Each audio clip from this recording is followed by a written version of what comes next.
सुप्रभात, good morning friends. आप सभी लोगों का डीआरडीसी एजुकेशन पे स्वागत है। आज है 29 मई 2025।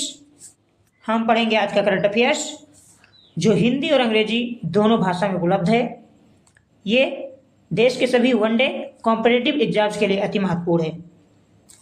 हमारे साथ आप नए साथियों तो प्लीज़ सब्सक्राइब कीजिए डीआरडीसी एजुकेशन को। पहला सवाल है कि वित्त वर्ष 2024-25 के लिए कर्मचारी भविष्य निधि संगठन यानी ईपीएफओ द्वारा निर्धारित ब्याज दर क्या है? 8.15%, 8.25% या 8.50% या 8.10%? इसका सही आंसर है 8.25%। साथियों, इसकी व्याख्या देखते हैं।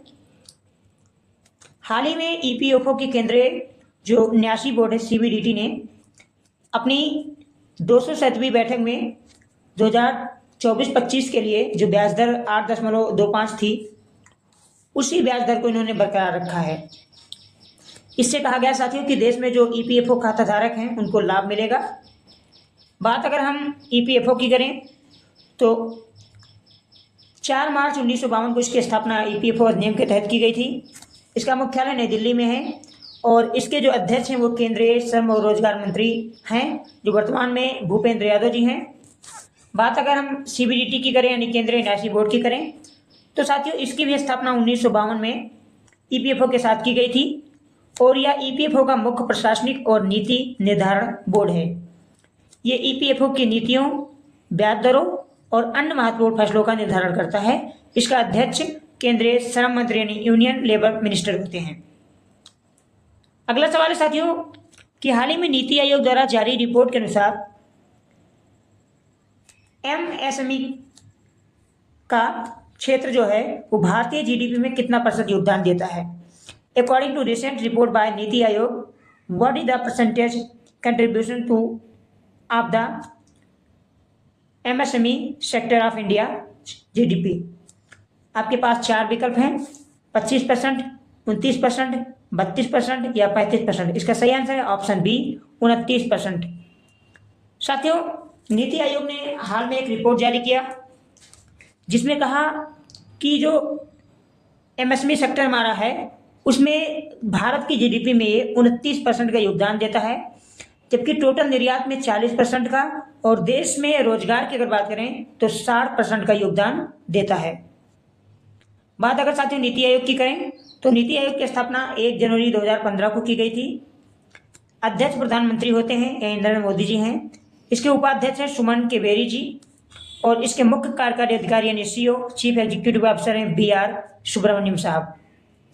इसमें 2 टाइप के प्रमुख सदस्य होते हैं, एक तो पूर्णकालिक सदस्य होते हैं और एक पदेन सदस्य होते हैं।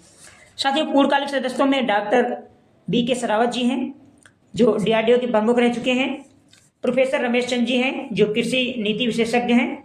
डॉक्टर बीके पाल साहब हैं जो स्वास्थ्य और पोषण नीति विशेषज्ञ हैं। डॉक्टर अरविंद ब्रह्मानी जी हैं जो पूर्व मुख्य आर्थिक सलाहकार रह चुके हैं और राजीव गाबा जी हैं प्रमुख ब्यूरोक्रेट ऑफिसर जो हाल ही में कैबिनेट सचिव, गृह सचिव जैसे बड़े पदों पे थे।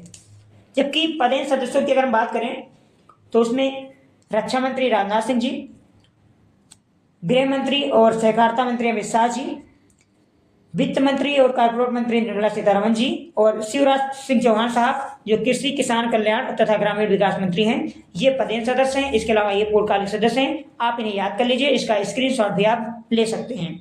चलिए इसका स्क्रीनशॉट आप ले लीजिए और मैं इसे इरेज कर देता हूँ। ये आपका इरेज हो गया। साथियों, बढ़ते हैं अपने अगले एमसीक्यू की ओर। अगला एमसीक्यू कहता है कि सुर्खियों में रहा भारतीय मौसम विज्ञान यानी IMD के संबंध में कौन सा कथन सही है? भारतीय मौसम विज्ञान की स्थापना 1935 में हुई थी। जी नहीं, बिल्कुल नहीं हुई थी। 1935 में नहीं, 1875 में हुई थी, तो ये तो गलत है। भारतीय मौसम विज्ञान का मुख्यालय कोलकाता में है। जी नहीं, ये नई दिल्ली में है, न्यू दिल्ली में है, तो ऑप्शन बी भी आपका गलत है। डॉक्टर महामृत्युंजय भारतीय मौसम विज्ञान विभाग के प्रमुख हैं। ऑप्शन सी सही है साथियों। उपरोक्त में से कोई नहीं, ये भी गलत हो जाएगा, तो इसका सही आंसर है ऑप्शन सी। सुर्खियों में क्यों था साथियों?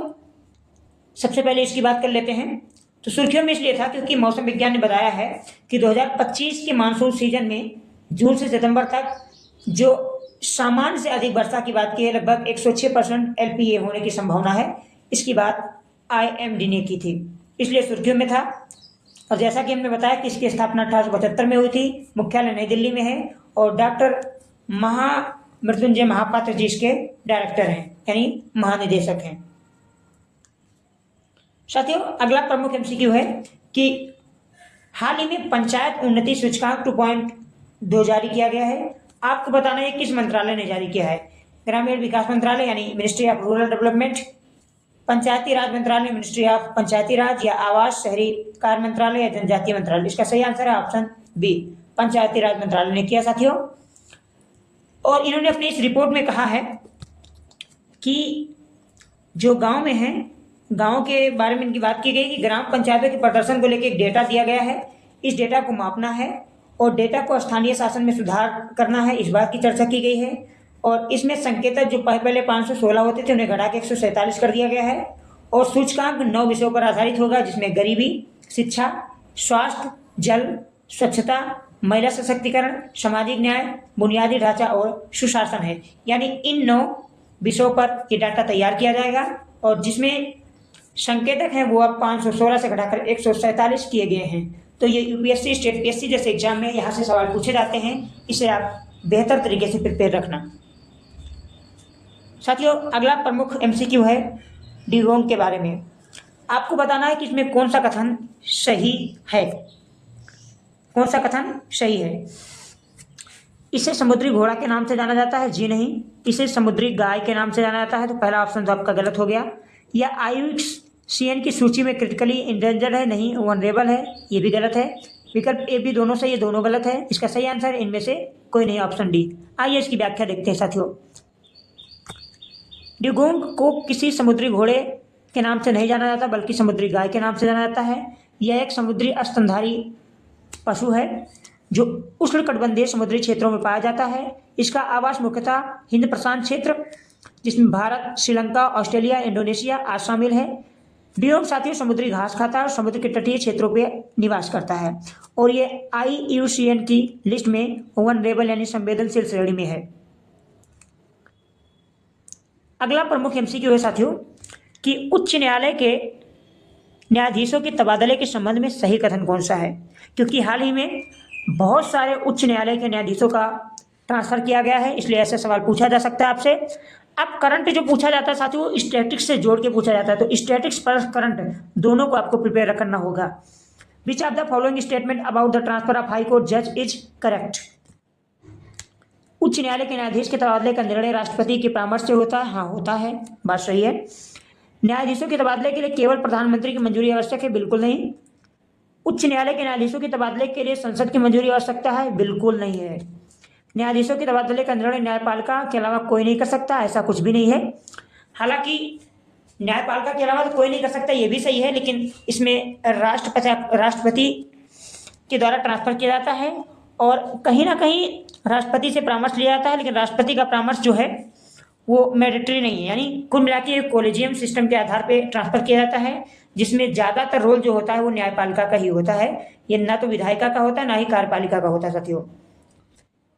सुर्खियों में इसलिए है क्योंकि 26 मई 2025 को उच्च न्यायालय के न्यायाधीशों के तबादले और मुख्य न्यायाधीशों की नियुक्ति के संबंध में सिफारिश की गई, जिसमें 22 न्यायाधीशों के तबादले किए गए और 4 मुख्य न्यायाधीशों की नियुक्ति इसमें शामिल है। इन 4 मुख्य न्यायाधीशों की बात करें तो जस्टिस BN अंजारिया जी को कर्नाटक उच्च हाईकोर्ट के मुख्य न्यायाधीश की सिफारिश की गई है। जस्टिस BJ बिश्नोई को गुवाहाटी उच्च न्यायालय की सिफारिश की गई। जस्टिस SS चंदूकर को बॉम्बे हाईकोर्ट के लिए सिफारिश किया गया है। साथियों, अगर हम बात करें तो हमने बताया कि कोलेजियम प्रणाली के तहत होता है। इसमें उच्च न्यायालय के न्यायाधीशों के तबादले का निर्णय जो है वो कोलेजियम प्रणाली लेती है। इसमें सुप्रीम कोर्ट के मुख्य जज यानी CJI साहब होते हैं, इसके अलावा 3 प्रमुख जज होते हैं। जब किसी न्यायाधीश का तबादला किया जाना होता है तो कोलेजियम उस न्यायाधीश से संबंधित उच्च न्यायालय के मुख्य न्यायाधीश से भी राय लेता है।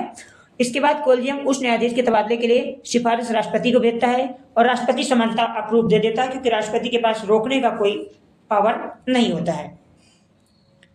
साथियों, संवैधानिक प्रावधान देखें तो आर्टिकल 217 में प्रावधान है कि संविधान के भाग 5 में आर्टिकल 217 में प्रावधान है कि इनकी जो नियुक्ति है वो राष्ट्रपति के द्वारा की जाएगी और नियुक्ति से पहले राष्ट्रपति संबंधित राज्य के राज्यपाल और सर्वोच्च न्यायालय के मुख्य न्यायाधीश से सलाह लेंगे। साथियों, आर्टिकल 222 में ट्रांसफर की बात की गई है हाई कोर्ट के जजों की, और इसमें कहा गया कि राष्ट्रपति उच्च न्यायालय के न्यायाधीशों को एक उच्च न्यायालय से दूसरे उच्च न्यायालय में तबादला कर सकता है, यानी किया जाता है राष्ट्रपति के द्वारा, लेकिन पूरा का पूरा जो सिस्टम तैयार किया जाता है वो कॉलेजियम प्रणाली के द्वारा किया जाता है। अब बात कर लेते हैं कॉलेजियम प्रणाली कहाँ से आई। तो साथियों, सबसे पहले एक केस आया था 1982 में, प्रथम जज केस, जिसे हम SP Gupta versus union India के नाम से जानते हैं। इसमें सुप्रीम कोर्ट ने कहा था कि न्यायाधीशों की नियुक्ति में सरकार का निर्णय सर्वोपरि है, यानी यहाँ पर सरकार को तवज्जो दी गई थी कि जब भी हाई कोर्ट या किसी कोर्ट के जज की नियुक्ति होगी तो उसमें सरकार का निर्णय जो होता है वो सर्वोपरि होगा। ऐसा प्रथम केस में कहा गया था एसपी गुप्ता के मामले में। कोर्ट ने माना था कि कार्यपालिका की भूमिका महत्वपूर्ण है और नियुक्ति में अंतिम निर्णय जो होगा वो कार्यपालिका का होगा। तो कहीं ना कहीं यहाँ पर कॉलेजियम प्रणाली जैसा कोई रूप नहीं था। उसके बाद साथियों दूसरा आता है जज केस 1993 में। इसे supreme court advocates on record association versus union India के नाम से जाना गया। इसमें अपना अहम फैसला दिया कि जो नियुक्ति है वो एक कॉलेजियम प्रणाली के रूप में होगी। यहाँ पर मुख्य न्यायाधीश के अलावा 2 वरिष्ठ न्यायाधीश की बात की गई, यानी टोटल संख्या पर जजों की 3 बताई गई, और न्यायपाल की स्वतंत्रता को मजबूत करने का फैसला लिया गया। उसके बाद आता है साथियों 1998 में तीसरा जज केस, जिसे Indian supreme court advocates on record association के नाम से जाना गया। यहाँ से कॉलेजियम प्रणाली का जन्म होता है, यानी एक तरीके से एक नींव पड़ जाती है, जिसमें कहा गया मुख्य न्यायाधीश और 3 अन्य जो सीनियर वरिष्ठ न्यायाधीश हैं उनके विचार से, उनकी सहमति से किसी न्यायाधीश का जो है वो ट्रांसफर या नियुक्ति किया जाएगा। तो यहाँ से कॉलेजियम प्रणाली हमारे न्यायिक प्रक्रिया में आई। साथियों, तो ये था आज का एमसीक्यू। आपको कैसा लगा आप जरूर बताइए। सेशन पसंद आया तो आप लाइक कर दीजिए, चैनल पे नए हैं तो सब्सक्राइब करना ना भूलें, अपने दोस्तों के साथ शेयर करिए, साथ ही बेल आइकन को प्रेस कर लेना। आप सभी हमारे साथ जुड़े इसके लिए बहुत बहुत धन्यवाद। जय हिंद, जय भारत।